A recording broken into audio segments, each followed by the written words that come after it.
Hi this is Shoaib and welcome back to the my channel Instotech. और आज फिर से हम एक न्यू टॉपिक के साथ वापस आ चुके हैं। आज का टॉपिक है हमारा लेवल ऑफ प्रिवेंशन। अगर आप बीएससी नर्सिंग कर रहे हैं या फिर आप एएनएम जीएनएम या फिर आप पीबी नर्सिंग कर रहे हैं, हर नर्सिंग कोर्स में आपको लेवल ऑफ प्रिवेंशन पढ़ना पड़ता है।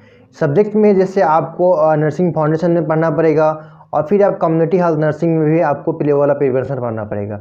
लेवल ऑफ प्रिवेंशन में आपका 4 टाइप का लेवल ऑफ प्रिवेंशन होता है, जिसमें आपको बहुत ज़्यादातर हम लोग कन्फ्यूजन्स होता है कि फर्स्ट जो हम लोग का प्रीमोडियल प्रिवेंशन है और फिर हम लोग का जो प्राइमरी प्रिवेंशन है, इसमें हम लोग को बहुत ज़्यादा दिक्कत होता है।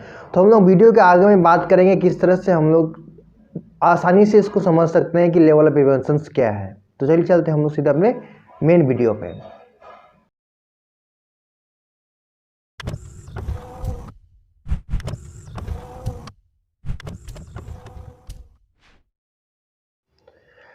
तो अगर हम लोग बात करें लेवल ऑफ प्रिवेंशन का, तो हम लोग का मेन 4 टाइप का लेवल ऑफ प्रिवेंशन होता है। पहला होता है हम लोग का प्रीमोडियल प्रिवेंशन, फिर हम लोग का प्राइमरी प्रिवेंशन, फिर हम लोग का सेकेंडरी प्रिवेंशन और फिर 4th नंबर 1 आता है हम लोग का टर्सरी प्रिवेंशन। ठीक है, तो ज़्यादातर बुक्स में क्या होता है कि आपको 3 टाइप का दिखेगा। एक टाइप का बहुत कम देखा जाता है, प्रीमोडियल, जो आपको हर बुक में नहीं मिलेगा, बट प्रीमोडियल प्रिवेंशन हम लोग को पढ़ना पड़ता है। तो चलिए हम लोग सबसे पहले बात करते हैं प्रीमोडियल प्रिवेंशन का। प्रीमोडियल प्रिवेंशन क्या होता है कि वैसा प्रिवेंशन जब हम लोग अगर हेल्थ डॉग उस टाइम प्रोवाइड करते हैं जब उसके पास कोई रिस्क फैक्टर्स नहीं हो। जब रिस्क फैक्टर नहीं हो, अगर हम लोग उसको कोई एजुकेशन देते हैं या कोई प्रिवेंशन करते हैं, तो हम लोग क्या बोलते हैं, उसको प्रीमोडियल प्रिवेंशन करते हैं। इसलिए एग्जाम्पल की बात करें तो अगर जैसे कि हम सब जानते हैं कि अगर स्मोकिंग करना क्या होता है, हम लोग का रिस्क फैक्टर है कार्डियोवैस्कुलर सिस्टम का डिसीज़ का। ठीक है, तो अगर कोई बंदा या फिर कोई फैमिली अगर वो स्मोकिंग नहीं करता है, ठीक है, तो हम लोग उसको पहले बता सकते हैं कि अगर स्मोकिंग कीजिएगा तो आपको कार्डियोवैस्कुलर डिसीज़ हो सकता है।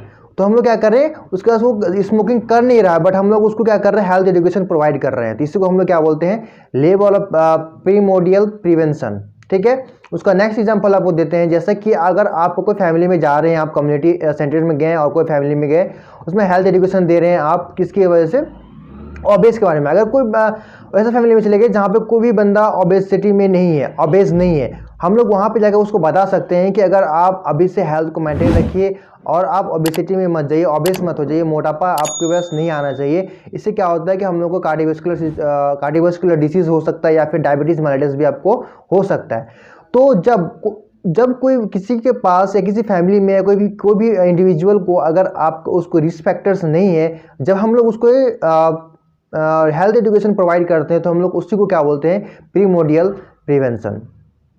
Okay, I hope you understand that. Okay, चलिए अब हम लोग चलते हैं नेक्स्ट लेवल ऑफ प्रिवेंशन, जिसका नाम है हम लोग का प्राइमरी प्रिवेंशन। प्राइमरी प्रिवेंशन उसको बोलेंगे जहां पे क्या होता है कि आपका रिस्क फैक्टर इंटर कर चुका है। दैट मीन कि जैसे फर्स्ट एग्जांपल हम लोग लेते हैं, अगर कोई बंदा अगर आप वो क्या करने लगा, स्मोकिंग करने लगा, तो हम लोग उस टाइम उसको बताएंगे कि आप स्मोकिंग मत कीजिए। स्मोकिंग करने से क्या होता है कि आपको कार्डियोवैस्कुलर डिसीज हो सकता है। तो क्या कर रहा है वो, अगर फिर जैसे नेक्स्ट एग्जांपल लेते हैं हम लोग, जैसे ओबेसिटी।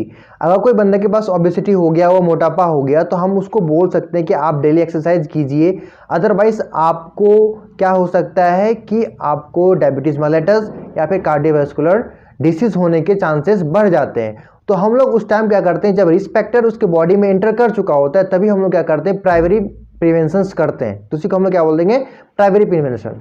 ओके, अब चलते हैं हम लोग जो नेक्स्ट है हम लोग का, वो है हम लोग का सेकेंडरी प्रिवेंशन। अब सेकेंडरी प्रिवेंशन क्या है कि इस टाइम क्या होता है कि आपका बॉडी में या फिर इंडिविजुअल में क्या होता है, आपका डिसीज कंडीशन जो है आपको इंटर कर चुका है, मतलब अब उसको क्या हो गया, डिसीज हो चुका है, तब हम लोग जो प्रिवेंशन उसको प्रोवाइड करते हैं, उसी को हम लोग क्या बोलते हैं, सेकेंडरी प्रिवेंशन। इसमें जैसे एग्जांपल हो गया कि अगर उनको कार्डियोवैस्कुलर डिसीज हो गया है, तो सबसे पहले क्या करेंगे, उसका डायग्नोसिस करेंगे, इनिशियल डायग्नोसिस करेंगे कि जल्दी से जल्द उसको पता चल जाए कि हम लोग को कि उनको कार्डियोवैस्कुलर डिसीज है या फिर डायबिटीज मेलिटस है। तो उस टाइम क्या करेंगे, हम उसको डायग्नोसिस करके उसका ट्रीटमेंट प्रोवाइड करने लगेंगे और ट्राई करेंगे कि वो यहीं तक क्या हो जाए, रुक जाए, उसका ट्रीटमेंट पॉसिबल हो जाए और उसका ज़्यादातर कॉम्प्लिकेशंस हम लोग रोक सकते हैं, उसका कॉम्प्लिकेशंस ना होने दे। तो हम लोग उसको क्या करेंगे, रोकेंगे, उसका प्रॉपर ट्रीटमेंट करेंगे, उसका डाइट प्लान बनाएंगे, एवरीथिंग करेंगे, हर चीज़ करेंगे उसको। तो हम लोग इसी को हम लोग क्या बोलेंगे, आपको सेकेंडरी प्रिवेंशन। सेकेंडरी प्रिवेंशन में क्या होगा कि आपका डिसीज इंटर कर चुका है, उसके बाद उसको जल्द से जल्द आपको डायग्नोसिस करना है और उसको ट्रीटमेंट प्रोवाइड करना है और कॉम्प्लिकेशन से बचाना है उसको। तो हम लोग इसी को बोलेंगे हम लोग secondary prevention. Okay, then now last one, इस हम लोग का फोर्थ वन क्या होता है, हम लोग का टर्शियरी प्रिवेंशन। टर्शियरी प्रिवेंशन हम लोग उसको बोलते हैं जब क्या होता है कि आपका डिसीज कंडीशंस ज़्यादातर फैल जाता है बट कॉम्प्लिकेशंस हो जाता है, बट हम उसको क्या करें, रिहैबिलिटेशंस करेंगे। मतलब अगर डिसीज हो गया है उसको हम लोग करेंगे कि वो अपना क्या बोलते हैं हैंडीकेप्ट में कन्वर्ट ना हो जाए, या फिर जैसे अगर आपको डायबिटीज मेलिटस है, अगर उसको हम लोग अच्छी तरह से कंट्रोल नहीं करेंगे तो हम लोग जानते हैं कि उसका पैर वगैरह में ऊंट हो जाता है, उसको क्या करते हैं हम लोग, उसको पैर को एम्पुटेशन भी करना पड़ जाता है कभी कभार। तो हमको वहाँ पे उसको रोकना है कि जब आपका बहुत ज़्यादा हो जाए डायबिटीज मेलिटस, तो हम लोग को रोकना है कि उसको अच्छी तरह से हेल्थ एजुकेशंस देना है, उसका कॉम्प्लिकेशंस को रोकना है कि वो हैंडीकेप ना हो जाए। ओके, तो हम उसी को क्या बोलते हैं, हम लोग टर्शियरी प्रिवेंशन बोलते हैं। ओके, टर्शियरी प्रिवेंशन का आपको अच्छे से फिर से और एक बार मैं समझा देता हूँ। जब हम लोग क्या करते हैं उस कॉम्प्लिकेशंस को रोकने की कोशिश करते हैं, डैट मीन कि वो रिहैबिलिटेशंस करते हैं, मतलब डिसीज कंडीशंस आपका अब ठीक नहीं होने वाला है, तभी हम लोग उसको जो प्रोवाइड करते हैं, जो उसको हेल्थ एजुकेशन प्रोवाइड करते हैं, या फिर उसको हम लोग डिसीज को आगे ना बढ़ जाए, वो हैंडीकेप ना हो जाए वो, तो या फिर हम लोग उसको साइकोलॉजिकल सपोर्ट प्रोवाइड करते हैं, तो उसी को हम लोग क्या बोलते हैं, टर्शियरी प्रिवेंशंस।